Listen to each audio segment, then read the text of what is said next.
Welcome! Woo!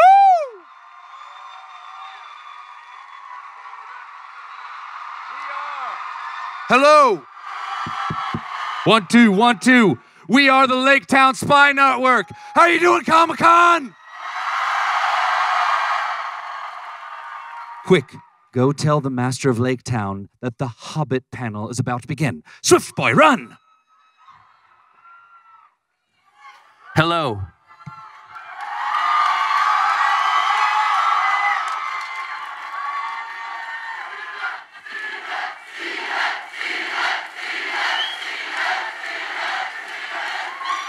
If I could only go back in time and show this to my 13-year-old self. Welcome to today's panel on Hobbit, Battle of Five Armies, and a celebration of Peter Jackson's Middle-earth, The Battle for 6 Movies. My name is Stephen Colbert, and if you are anything like me, you don't just love these stories, you treasure the world of J.R.R. Tolkien. Let me take you to a time long ago, an earlier age, the time of Clinton, the dark days of dial-up internet. A rumor came to us that director Peter Jackson would be making an adaptation of the trilogy.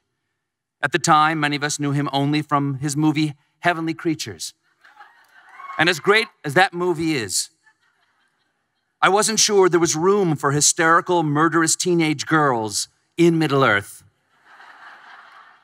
Other than, of course, Eowyn. I was worried that somehow he would take away my treasure, my hoard of precious Middle-earth stories. It was a very possessive, obsessive, very dragon-y feeling. So I found and followed everything I could about the progress of these movies. I remember seeing the first stills from the filming of Helm's Deep. I looked at every casting announcement. I scoured the work of John Howe and Alan Lee. I read the online debates about fantasy versus fairy tales. And I began to have hope. Not just hope the movies would be good. I was given hope that finally, people might not roll their eyes when I started talking about Middle-earth.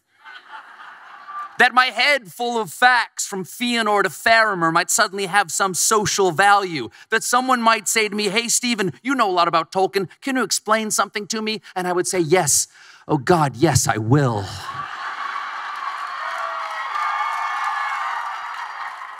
And then the movies broke upon the world, and to steal a line from C.S. Lewis, here were beauties that pierced like swords or burned like cold iron. Here were movies that would break your heart, good beyond hope. And rather than taking away our treasure, Peter and Fran Walsh and Philippa Boyens and Richard Taylor and Grant Major and Dan Hanna and the cast and the crew and Weta Digital and the land and the people of New Zealand itself added to our stories, complemented our imagination. The only problem, as I saw it, was that at a total running time of 11 and a half hours, they were too damn short.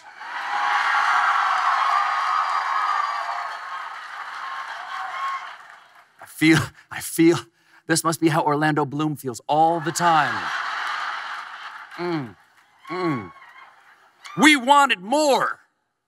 And though we had to wait nearly a decade, our patience was rewarded with the cast and creative team we love and trust, and we were invited back to Hobbiton, to Rivendell, across the misty mountains cold, through water, wood, and hill, by reed and willow, to finally come face to face with the beautiful but dangerous silver-tongued villain of The Hobbit, the Lake Town Spy. I just hope I fulfilled Professor Tolkien's vision. I have a question to start off for everyone on stage right now. Do you get that everywhere you go at this point? Or just everywhere in San Diego? Peter, how are you? Me? Yes. I'm very good, thank you, Stephen. Thank you very much for coming. Well, on behalf of myself and everyone here and all the fans around the world over the last, how many years now since the first movie came out? 13? Yeah. Thank you. Something like that, yeah. Thank you very much for making these movies. Thank you. You're very welcome. Thank you.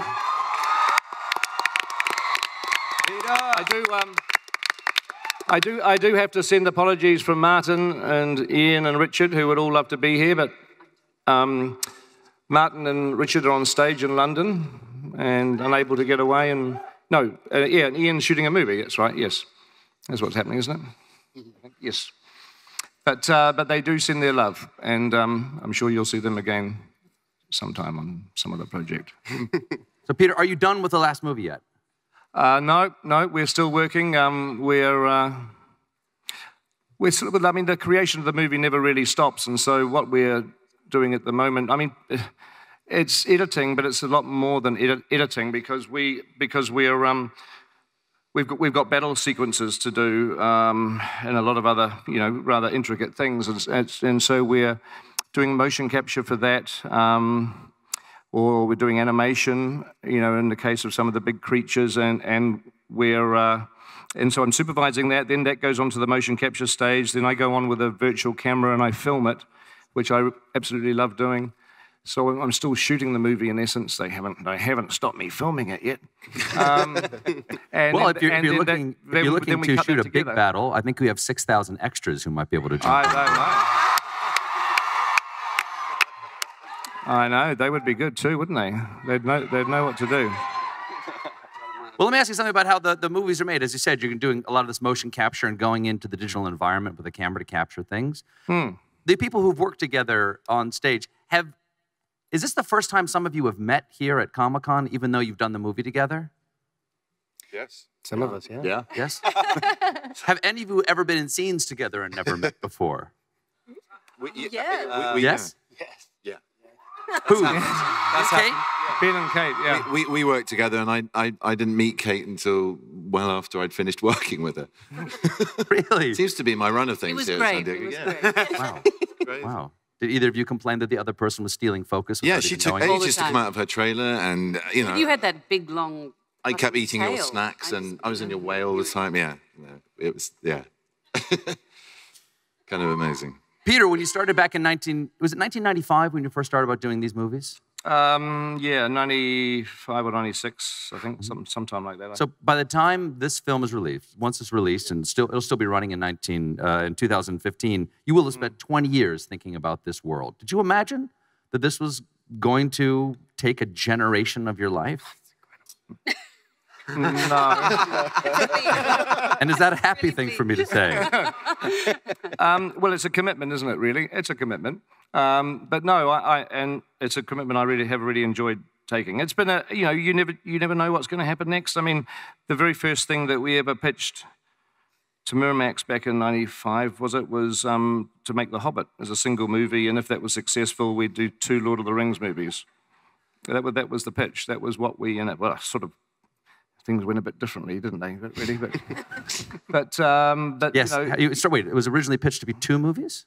Yeah, well, The Hobbit was going to be, we were going to shoot The Hobbit first as 1 movie, and then if that was successful, we would do Lord of the Rings back-to-back 2 movies, and that was the pitch to Miramax. That was the original pitch. And so everything just changes. It's organic. So it would be really boring if it was 20 years where you had it all laid out and you knew exactly what was going to happen and you were just ticking the boxes. But it's an adventure. Every step of it's an adventure. I do want to complain to you again, as I have before, that since The Hobbit, which was 1 book, became 3 movies, technically you owe us 6 more movies for the trilogy. I'm sure if Warners could find a way to do that, they would certainly be very happy. Elijah? Yes, sir. Hello. Good to see you. Hi. Why Stephen, I don't... love that you're here doing this. This is amazing. Yeah, it is. It is. I realize that. Why don't you age? And Peter, did you know you are casting the immortal? No, maybe I have a painting in my attic that's aging for me. Yes. It kind of goes, the same thing also goes for the elves. I mean, Orlando and Cate. It's true. I don't know what creams they're putting down on you, but darling, I want some. That's a good idea. We should come out with one, shouldn't we? An elven face cream. As a fan, I do have a question for the elves, people who played elves in the movie. So, since elves are immortal... You can call us elves. We like it. Yeah. You like being elves? You don't have to distinguish between people who played elves and people who are elves. You might be an elf. Do elves, do you have to think differently, or are you thinking as a human? Do you have to put yourself in the mind of an immortal when you do this? Do you have pity on the rest of your cast members when you're in character? Yes, I was typecast. So, Yes? Yeah. No, they're incredibly generous.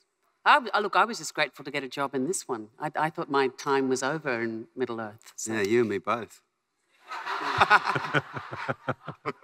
Are elves generous, do you mean? Or have Peter been generous to bring you back? What do you mean? A bit of both. Okay. But I do think Galadriel's incredibly generous. Yeah, it was a big stretch for me. Just to get you out of the trailer, you mean? Yes, exactly. Peter, can we talk about the tone of the movies? When the trilogy of The Hobbit was announced, my understanding is that the tone of the movies would sort of progress toward the tone of the Lord of the Rings movies to sort of match up when you watch them all together.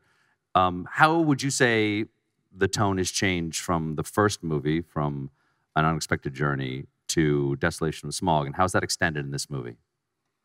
Well, I think it's extended the way that you would imagine it would extend seeing the first two. It's a progression, and it's certainly, probably just about everybody in this room knows what's going to happen at the end of The Hobbit, never mind. You know, there's a lot of sadness and tragedy, and, you know, which is good. It's always great when you can kill off some main characters. I tell you what, it's as a filmmaker, thank God, when you can finally kill somebody, because it gives you a chance to do something, you know, hopefully that's powerful and emotional. And otherwise, you're a little bit. I mean, it's so anyway. We do get to kill a few of them this time round, so it's good. And I think you'll feel it getting quite. Yeah, well, I mean, dark isn't the word. I mean, these are fun movies. Fun, you know. Even the Rings movies were fun. I don't think they're just, you know. But yes, it's not as comical as the first Hobbit movie for sure, and they're progressively getting towards the tone of the Fellowship of the Ring. Do you know Elijah was 18 years old when we did Fellowship? By the way, we're trying to work that out. And he's still 18 years old. Philippa, as one of the screenwriters, when having the luxury of telling the story over 3 movies instead of 1, do you wish you'd been able to include more things in the first 2 movies? I mean, in the first 3 movies? If you had this sort of pace of storytelling that you have in The Hobbit as opposed to Lord of the Rings, are there things that you guys wish you could have put in the first 3 movies that you had to take out just for time? Yeah, you mean in Lord of the Rings? Yeah, sure. Say Tom. I think of them as just a continuation. Yeah. Well, yeah, of course, the Old Forest, definitely, and Tom. Did you think about Tom Bombadil at all? Did you consider about it? We did. Pete had some very funny ideas, including seeing his hat while they were on the road. Do you remember that? We actually wrote that into the script. No, that will have to be for another generation of filmmakers, I suspect. Mm-hmm. Did you have anyone in mind for the cast? For Bombadil? No, but can I tell you that we did do a wish list, I remember, and it's sitting in a box somewhere because Pete keeps everything. And on that wish list was a young Australian actress for Galadriel called Cate Blanchet. And that was our absolute number one. On young. No, this is true. And then... But I had Cate in a wish list in a box somewhere. Tom Bombadil. No, for Galadriel. Sorry. No, that was our first list of possible people for casting. I see, right. Well, Benedict, you're playing the ultimate heavies. You're playing the ultimate heavies in this movie. Sorry? You're playing the ultimate heavies in this movie. You're playing Sauron and you're playing the dragon. Yeah. How would you characterize the difference between these 2 bad guys? One's a dragon. All right. Does someone have a pen? I'd like to write that down. Yeah, take this down. You need to know this. One's a dragon and one's an all-seeing, non-corporal entity of evil. Yes. Did I get away with it? No one screamed, rubbish! One's real. One's made of something that's vulnerable, and one seems to be born out of everything that's evil and difficult to pin down and actually kill. Is there any benefit to doing the motion capture that you hadn't experienced before? As an actor, is there something that motion capture gives you? Oh, that yeah, you don't, absolutely. You don't get Yeah, with but you're standard completely makeup. free to just make a complete fool of yourself and lose yourself in your imagination, and not. You don't have to hit. It's much harder what these guys did with green screen, acting opposite ping pong balls and marks of tape, and pretending that's your reality in the whole costume with continuity, taking into account camera moves. I was just throwing myself round a carpeted floor like a lunatic.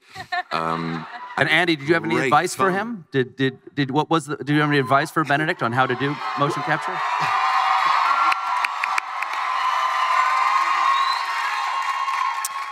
Just make sure you don't get carpet burns, really.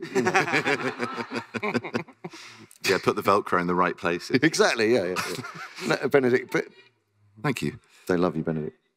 Graham, as Dwalin. Yes. As Dwalin. Do you think that the dwarves get enough credit in this movie for being heroes? Because they're not the most obviously sexy creatures in the world. Well, obviously, to the female dwarves, we're very, very sexy. Are there female dwarves? There are. Well, I've often thought that the entire journey is seeking a female dwarf. And boy, it takes us a long time. But no, it's nice to be the only representative of my race here today. I feel a little outnumbered by my elven compatriots, but yeah, no, it's been an extraordinary experience being a dwarf when you're 6'3". So that alone was 2.5 years I'll never forget. Luke? Can you actually shoot a bow? Did you know how to do that before you took the job? Yes. Yeah. Where'd you learn? Were you a Boy Scout? No, I did it in Butlins, but no one would know what that is. It's a very working class holiday resort, and I went with my family as kids, and that's what we used to do. We used to archery. But no, I mean when I got to New Zealand, I really did it properly then, and used this very, very big bow that was much bigger than me, and arrows that were very, very large. And yeah, I could probably do it. We did actually do a day. It's a shame because I think Aidan Turner remembers a day when we were all shooting, because the dwarves used to shoot from the hip and I used to shoot from the face and whatever. And we had to aim at these little action men that they'd put on the wall. And I did it. I got it. I beat them. Cate, as an elf, we haven't had a chance to see you fight. That's one of the things that the elves do better than anyone else. They're the ninjas of Middle-earth. Are we going to be able to see you fight this time? Do you have a weapon? Well, I actually, in the high school production of The Hobbit, which you did, I actually played the bard. So I was sort of prepared for a bit of fighting. But as an elf, you have to wear, because you're very tall, I'm relatively tall, but not that tall, I had to wear these sort of hugely high sort of disco glam boots, which were... So it's a little bit tricky to even walk. So underneath that gown, you've got disco heels on. Hmm? You've got disco heels on under the gown. Not by, just for height. We do get to see Galadriel losing it a little bit in this next movie. It was good. It's a bit judgmental, yeah. I lose my shit. Is that what you're about to say? Yeah. Elven shit. I'm sure it sparkles. She gets to kick Sauron's ass a little in this next film, so. Philippa, have you recovered from me smoking you in the Tolkien trivia contest in the August of 2010? Have you sought therapy from me crushing you? No, but it was very touching because your very beautiful wife came up afterwards and said, I think this is the greatest night of his life. Peter challenged me to a trivia contest with Philippa, and I won. And I won, and it was. And as I said to you, you don't understand. I'm an athlete who's been training his entire life for a race he never knew was coming. I think it might have been a little closer than you remember, though.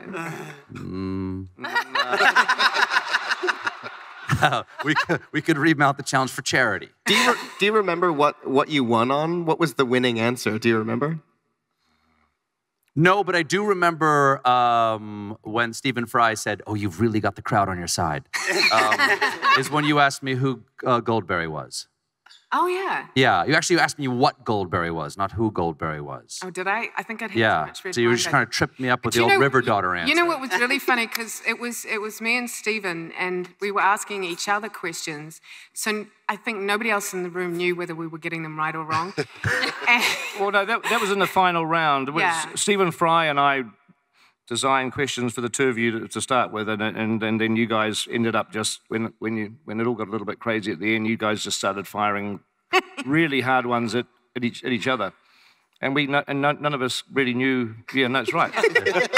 Well, the clincher for me was when you asked me Goldberry, and I put my head down on the table, and everyone thought I didn't know what the answer was, but I was just trying to think of the first line of the poem.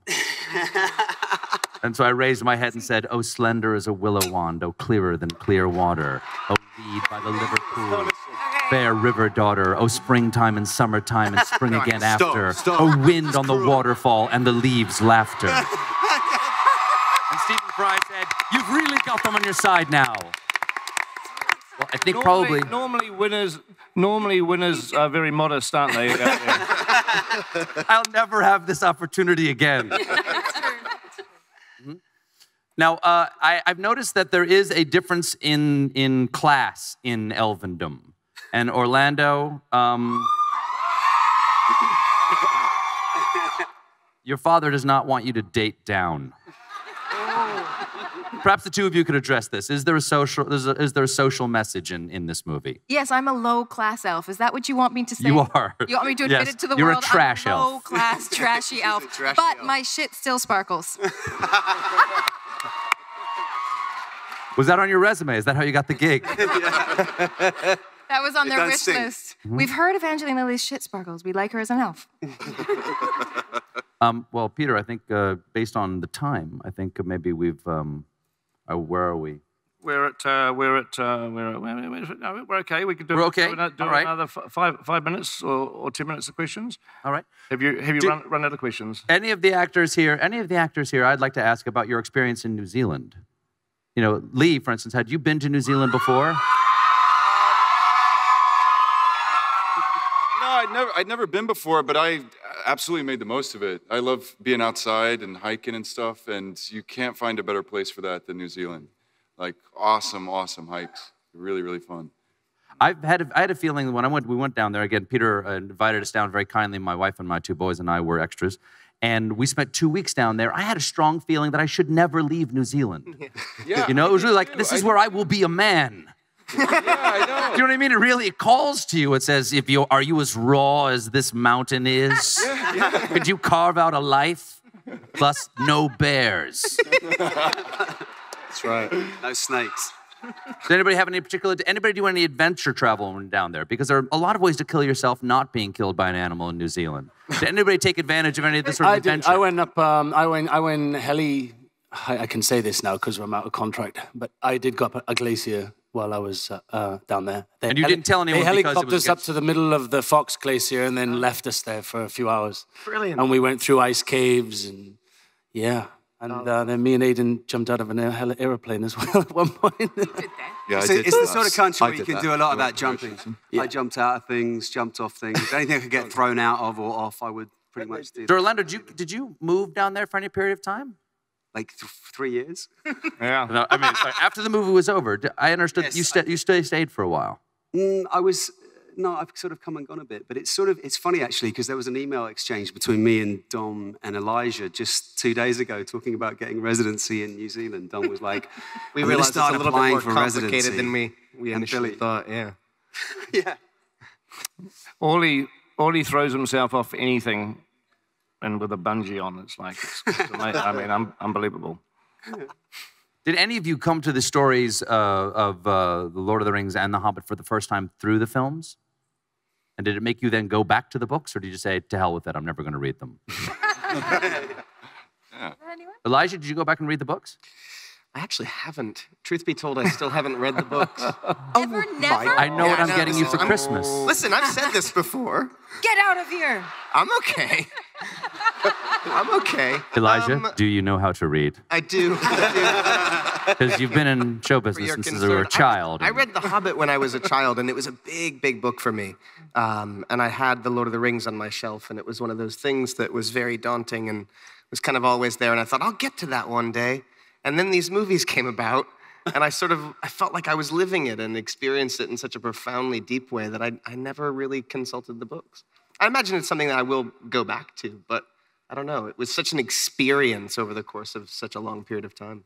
I loved reading Lord of the Rings so much when I was young that when I got about 25 pages to the end of Return of the King, I took my book and I reverently closed it and I said, I will never read those pages because this story must go on. Oh. And I have never read those pages. Really? Oh, that's beautiful. Ever. Oh. Wow. Oh, Evangeline is a serious geek, a serious Tolkien geek. Oh. Wow. No, I love Tolkien, but I don't know squat. Like, I can't remember the names, the places, so I fail every Tolkien geek test. Don't try. But I love him. Oh, he's so disappointed. No, he's ready to take I'm not us all disappointed down. at all. Actually, you've never been more attractive. What do you think of my hair? Should I keep this? Really fantastic. Andy, hello. Tell me about the work. Tell us all about the work you're doing in London now with your company. Wow. Well, look, I mean, it's been an extraordinary 15 years. When Peter asked me to come, when I met Peter and Fran in London back in 1999, I think it was, and the idea of playing this creature Gollum came up, and there wasn't like an exact method of how it was going to be done, but basically Peter wanted an actor to come on set and be there and play the character and not have Elijah and Sean have to imagine someone. It basically changed the course of my life with such magnitude. Of course, you know, not only was it about finding a way of bringing that character to the screen, but also creating a methodology of work, which again, you know, I then went on. I mean, actually, I have to say, the epiphany for me of kind of where I'm at today came immediately in the last weeks of doing Return of the King, because on my birthday, it was the 20th of April, and I think it was 2003, the last pickups for Return of the King, and it was my birthday, and Peter asked me on that day. It was literally right at the end of the pickups to play King Kong, and I suddenly realised I thought my life was going to go back to normality, to play normal characters in normal films in a normal traditional way, and then the idea, it sort of hit me overnight. Hold on a minute, I've just played this 3.5-foot ring junkie, and now I'm gonna play a 25-foot gorilla. Wow, this means typecasting is no more. You know, this means you can do anything. You can put on one pair of spandex suits and go and enjoy yourself on the carpet and play any manner of things. And that kind of fascination and enjoyment really has continued over the years, and most of which has been, again, involved with Peter and learning with Weta, who are the most fantastic, amazing bunch of people to work with. Incredible. You know, and you know, it's a sort of knowledge base and a skill set, and which I love and adore, and I do think philosophically as an actor it does break down so many barriers. You can play anything, you know, whatever you are, it doesn't matter. You can play anything. And Weta, they're incredible, and the work that they have continued to do in the facial pipeline, and you know, going back to play Gollum the second time and seeing how that all moved on, and how the performances are really beautifully rendered now and very truthful to what happens on the set between the director and so on. I mean, it's been a fantastic, amazing, unbelievable journey, of which, of course, I never had any. I couldn't foresee coming at all, and it's ended up with being in a position where very, very luckily now I'm trying to bring it to the Northern Hemisphere, because I realise it doesn't actually exist in the Northern Hemisphere, it's particularly in Europe. So we have a place called the Imaginarium, which is sort of, I see as a sort of, you know, Northern Hemisphere touch base for anyone who's happening to be doing OAE from New Zealand who wants to drop by and work there. So it's a great time, really enjoying it, and you know, and it's very much down to Peter and Fran and Philippa and all the incredible experience they have had. Well, thank you. You touched on something that I think is really interesting. You said you thought you'd be going back to normal films after doing this. But I think certainly after the first 3 films, what it meant to make a normal film had changed. And the work that you did, actually, sort of as the Lon Chaney of the digital world, is to change what could be done on screen, and for Peter and his team to change well, for one thing, what spectacle means in a movie. Certainly after the Battle of the Palaner Fields in the 3rd movie, I said immediately after the battle's over, nothing can ever be called spectacle again without first being compared to this event. And so how do you see the change that's happened in film? Like every battle of two people clashing, like close shots of people clashing in a battle on screen these days looks something like it's an echo of that Dagorlad battle at the beginning of the prologue for the first Fellowship of the Ring. Everything's got that rush and that clash feeling that just didn't exist before. Do you see your work being echoed? I did a little bit, yeah. I did recognize some of our sort of style in some films that came through in the years following. But I mean, that's amazing. I mean, as a filmmaker, there's no better compliment than to feel that you've influenced the way in which other filmmakers, the tools that they can use and the way that they might want to shoot their movies. So yeah, it's I'm in the middle of doing a battle right now, actually. Big battle of the 5 armies. It's Cate, Galadriel is kissing on Gandalf in there. What's going on? It's an ancient love story. It was actually born the first time around. I was so sad because I adore Ian, as does everyone here, that I hardly got to do anything with him at all. Why? I mean, anything at all.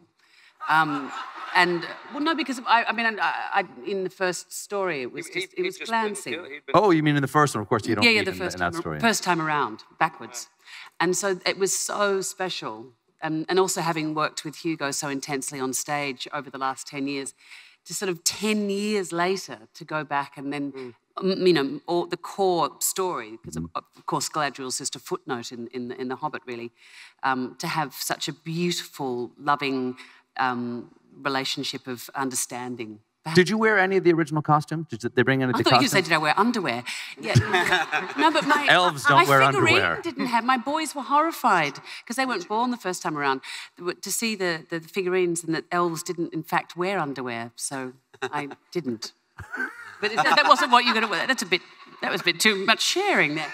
I think Ian did wear underwear. I think you buried the lead on that story. No, did you wear any of the original costumes from the first 3 movies in the Hobbit movie? No, it was all, well, I think the crown was the same, but it was all kind of rebooted and revamped, but of a theme. Yeah, I wasn't wearing trousers. Did we use any original costumes? Elijah, you didn't wear? I don't think it was an actual original. I think it was a remake. I mean, we tend to keep the original costumes. They're sort of sacred now, so we kind of don't get sweat in them again. We're hoping to do a museum one day where we can have all this stuff on display. So we didn't really want to trash the Lord of the Rings stuff for the Hobbit generally. So we tended to make new stuff.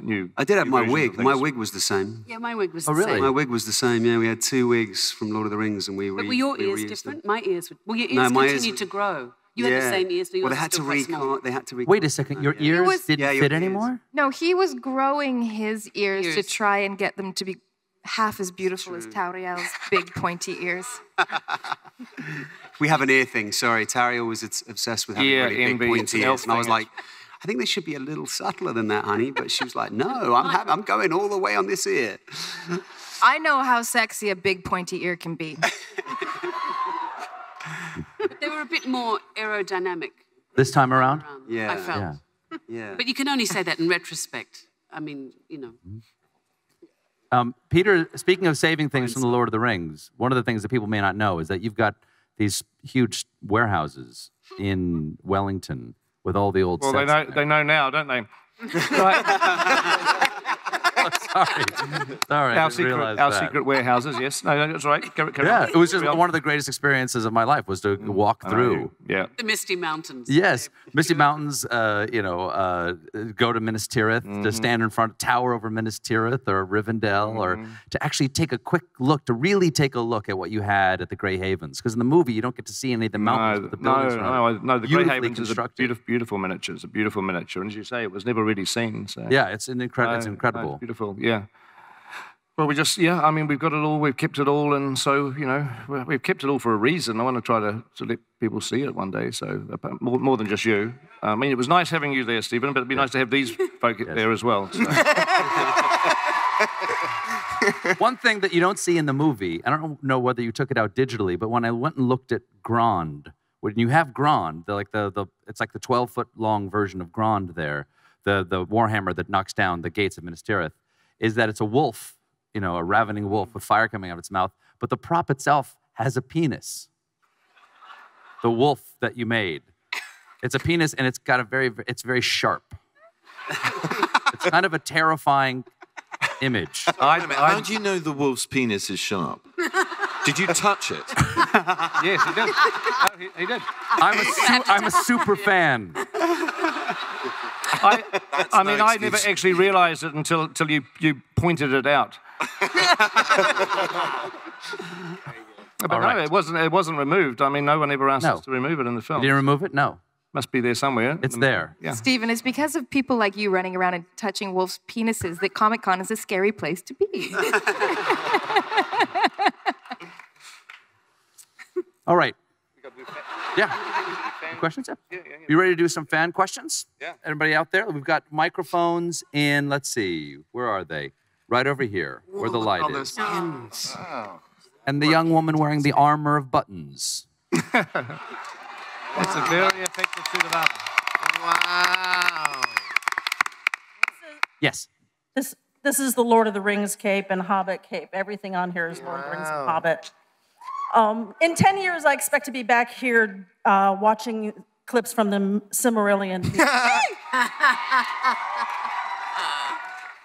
First things first, in dragon voice, Benedict, could you say button lady?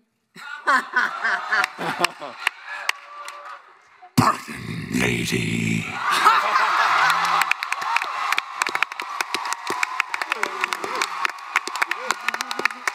Sorry, I had him warmed up. Thank you. My question, that was great. My question is for a couple of the elves. We've seen that two-shot of Bard and Legolas. My question is, does Legolas teach Bard about archery, or does Bard teach Legolas about archery? Oh. Whoa. Ooh, I like the way you're going with that. We have a bow off. Yeah, we have a bow off. You did get to kill the dragon, I suppose. No. Do you want the sensible answer or do you want a silly answer? Silly answer. Oh, I don't know. I don't know. Well, did you ever... Bob taught me everything I know. I've seen your archery skills. The truth is, both of these guys are particularly good at archery in real life. And so they're both sort of quietly, I think, thinking, how do I tell them I'm really good? That this guy's okay, but I'm really good. Yes. He's got longer arrows and a bigger bow, but not quite as good a shot. Is that a metaphor? Until the last moment. Sorry. Oh, my arrows are sharp. And very long. Bit like that wolf's penis. Okay. Yeah, buddy, your question. Firstly, to Mr. Jackson and to everyone involved in these, thank you very much for bringing these super epic movies out and bringing these to life for everyone. Thank you. You're very welcome. My question, my children, Logan and Olivia, wanted me to ask this to Mr. Lee, but he's not here, but perhaps the cast could answer. Who do you think is more evil, Saruman or Mr. Wonka from the Willy Wonka movies? From the Willy Wonka movie. Willy Wonka is not evil. Willy Wonka is a master. No, Mr. Wonka, the gentleman who kept his son in that races and let him leave the house at age 10 and all those. What's your answer? You got it there, bro. Stumped. Don't often see that. I will. I'll pass that question on to Chris Lee when I talk to him next. The young goddess. Hi. I'm a huge fan of Tolkien and Lord of the Rings and The Hobbit, and I'm also very interested in the technical aspects of acting. So I was wondering to all the actors on the panel if you had any specific technical techniques that you used in order to get into character, especially considering that sometimes you don't actually have an actor to play off of.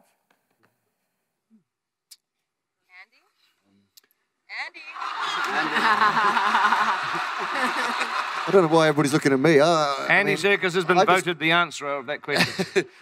Well, you know, the fact of the matter is that although there's technology involved in the way of creating characters, I can only speak from my point of view, of characters like Gollum, really, what it is exactly the same. All you need, all you need is the eyes of another actor to look into, and that's it. You know, people attach this whole kind of mystery to performance capture. Really, the magic is having brilliant actors together in a room or on a set or in an environment and being able to play off each other and not let the technology become a part of it. That really is the key. So it's about, you know, embodying the character as you would in a very normal way, despite the fact that you're only wearing a spandex suit. You know, or any of that stuff is just about, you know, losing the ability to lose yourself in a world, to lose yourself in a character, to bury yourself in a part so deep that you believe that you're that person or whatever. I mean, the technical aspects are challenging in movies like this. There's no question, but I don't think anybody on this stage really would let that get in the way of what it's really about. And I think that's the key. Yeah.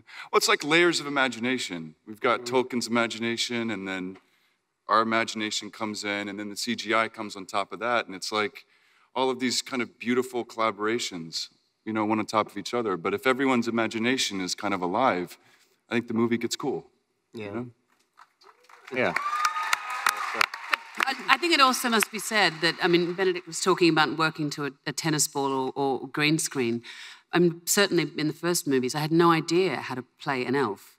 And unlike any director I think I've ever worked with, Peter and also Philippa and Fran, before every scene, would absolutely, as if this was a piece of naturalism, describe what had happened before, that show you pictures, drawings, things, plates they'd already shot of what you were looking at, the atmosphere that you were in. So even though there were fans going and wind blowing and people covered in dots and half prosthetics, you were completely invited into the given circumstances of the world as if, you know, you were doing Chekhov, kind of, with prosthetic ears and boots.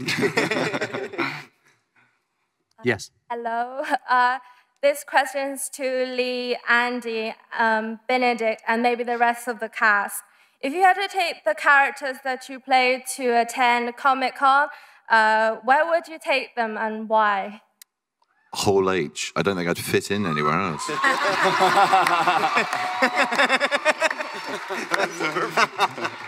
What was it? Be a bit of a squeeze. Oh, I don't know. I'd ride my elk right up that aisle right there.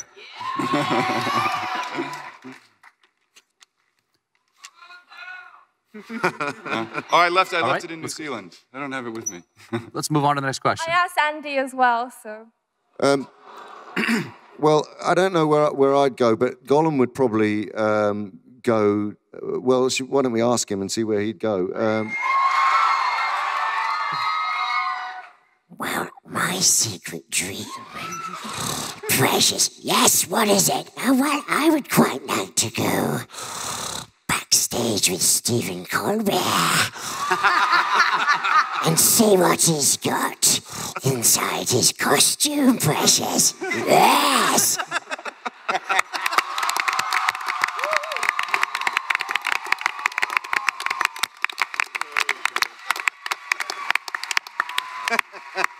Yes, the young man surrendering. I'm a Navy SEAL with over 300 confirmed kills. I have an actual question. When you guys were working like on The Hobbit, like all three of them, were you? I mean, it's both, but were you guys thinking of doing this more as as its own film or as a prequel to Lord of the Rings? Philippa? It's interesting because we did make the decision to use the appendices and from the Lord of the Rings. So we knew it was going to be set against that backdrop. So it did shift it, of course, from the children's novel, which it clearly was written to be by Professor Tolkien. But what's cool about that is we do get to go places that you know about in the novel, but happen, you know, Gandalf leaves the company, we get to follow him, we get to see what happens in Dol Guldur, and we get to see the White Council go up against Sauron. So that kind of stuff makes it really cool, really fun. Yeah, it's you know, when Tolkien wrote The Hobbit in 1937, it was just written as a book that he wrote in, you know, in the absence of any other Middle-earth material at that stage. But of course, the Hobbit movie is different because the Hobbit movie is coming out after the Lord of the Rings film. So we're coming at it from a different direction than Tolkien did. He sort of worked his way up, and we're kind of working our way down the other direction, really, to sort of to blend them. But I mean, I've always wanted to just make them work as a 6-film set. That's what I mean. With the goal going in at the beginning was to try to get the Hobbit and to be the tonally, to be going into Fellowship, which then ultimately ends with Return of the King. So I've been always just thinking of the 6-film sort of, you know, box DVD set, except by the time it's finished, probably won't be any DVDs anymore, but never mind. It was it's a shame. But the 6-film downloads, not very good, is it? Not. What's cool about it, though, is you do get some people are going to watch this from the beginning. They'll have never seen it. They get to start with The Hobbit and go all the way through. And you mentioned Galadriel's relationship with Gandalf. So when you get to Fellowship and Legolas says he fell, and your reaction to that is going to have a whole new meaning, I think, now, once you see what they go through in Dol Guldur. Yeah, there's a generation. We meet a lot of people that have got young kids who they're taking them to the Hobbit films. They've never seen the Rings films, and they're going to see the 3rd Hobbit movie, and then they're going to show them the Rings movies. So there's a generation now that is going to be the way that they're going to think of these films. Okay. I think we have time for one more question here. Oh God, Cate Blanchet's looking. Okay. Hi. I am a huge fan of the extended editions, as I think most people are here. But you know, over the years, there's all this rumor of there's more footage out there we haven't seen. Is it going to be in the big 6-disc set? How are we going to see an even longer cut of Lord of the Rings down the road? Or have we seen the definitive version of those original 3 films? Good question. Well, I mean, there is a few scenes that haven't been seen from The Lord of the Rings, but not many. Very, very few. What were those scenes? I'll tell you one day. Don't worry. One day. Just keep. That's. I mean, there was a Arwen and Aragorn scene, wasn't it, when they were younger and when they first met. That Vigo looked like he was 12 years old, without the help of computers. It was quite amazing. But no, there is a few scenes, but I don't know. We might try to put them back in. I mean, it's not without its issues, because The Lord of the Rings was 7 million feet of 35mm film, which is sitting in a mountain in Arizona somewhere, I think, at the moment. Seriously, I think that's where Warner Brothers have some vault somewhere, a nuclear-proof vault somewhere where all the negative, like the 7 million feet of our film is sitting at, which we'd have to go and retrieve it. So it's a big logistical thing, which I don't think anyone's quite got their heads around. But if there's enough interest from people, maybe they will. Thank you, Stephen. Thank you very much for flying out and doing it. Thank you very much. Thank you for bringing my costume from New Zealand. Thank you. And thank you, everybody. Thank you to the cast and the creative team.